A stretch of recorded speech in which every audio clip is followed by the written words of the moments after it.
अस्सलाम वालेकुम, my name is Sania Rafiq. I am here to teach you chemistry. 9th chemistry chapter number 1 का जो topic आज हम डिस्कस करने जा रहे हैं वो है मोलेकुलर आयन। मोलेकुलर आयन क्या होता है?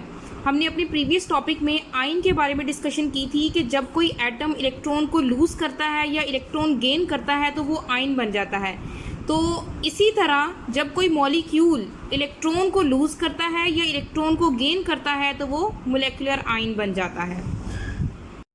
इसकी डेफिनेशन देखें, व्हेन अ मॉलिक्यूल लूजेस और गेन्स एन इलेक्ट्रॉन, जब कोई मॉलिक्यूल इलेक्ट्रॉन को लूज करता है या गेन करता है, इट बिकम्स मोलेकुलर आयन, तो वो मोलेकुलर आयन बन जाता है।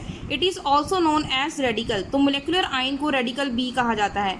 रेडिकल कहते हैं groups of atom which lose और gain the electron is called the radical. जैसे हमने आयन में पढ़ा कि आयन की 2 टाइप्स हैं, cation and anion. Cation जिस पे पॉजिटिव चार्ज होता है, एन आयन जिस पे नेगेटिव चार्ज होता है। इसी तरह मोलेकुलर आयन की भी 2 टाइप्स हैं, cationic molecular ion and anionic molecular ion. Cationic molecular ion क्या होते हैं? जिन पे पॉजिटिव चार्ज होता है, यानी जो इलेक्ट्रॉन लूज करने की वजह से बनते हैं। एनाइनिक मोलेकुलर आयन्स क्या होते हैं? जिन पे नेगेटिव चार्ज होता है और ये इलेक्ट्रॉन गेन करने की वजह से बनते हैं। इनकी एग्जाम्पल है, जैसे CH4 का मॉलिक्यूल है, अगर उस पर पॉजिटिव चार्ज है तो ये बन गया कैटाइनिक मोलेकुलर आयन। इसी तरह हीलियम है, इस पर पॉजिटिव चार्ज है, ये भी कैटाइनिक मोलेकुलर आयन। जो एनाइनिक मोलेकुलर आयन है उनकी एग्जांपल है नाइट्रोजन और ऑक्सीजन।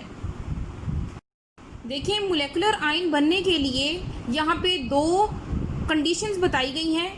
एक तो मॉलिक्यूल का होना ज़रूरी है और एक उसके आयन का होना ज़रूरी है, यानी मॉलिक्यूल में से इलेक्ट्रॉन को लूज़ और गेन करना ज़रूरी है, तो वो फिर मोलेकुलर आयन बन जाता है। तो उसका सबसे पहले मॉलिक्यूल होना ज़रूरी है।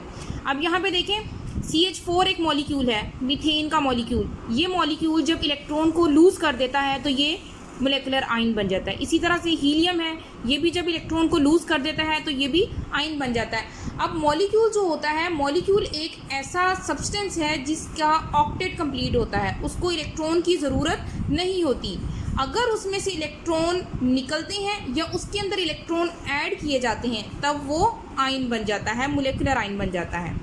अब क्वेश्चन यहाँ पे ये है कि मोलेकुलर आयन बनता कैसे? अगर उसके इलेक्ट्रॉन कंप्लीट है, उसका ऑक्टेट कंप्लीट है, उसको ज़रूरत ही नहीं है इलेक्ट्रॉन गेन या लूज़ की, तो वो किस तरह से आयन बनता है? यहाँ पे एक डिस्चार्ज ट्यूब ड्रॉ की गई है। अब इस डिस्चार्ज ट्यूब में गैस फिल की गई है, ये गैस के मॉलिक्यूल्स फिल किए गए हैं और ये इलेक्ट्रोड लगे हुए हैं। जो इलेक्ट्रोड पॉजिटिव टर्मिनल के साथ अटैच है उसको एनोड कहेंगे और जो इलेक्ट्रोड नेगेटिव टर्मिनल के साथ अटैच है बैटरी के, उसको कैथोड बोलेंगे।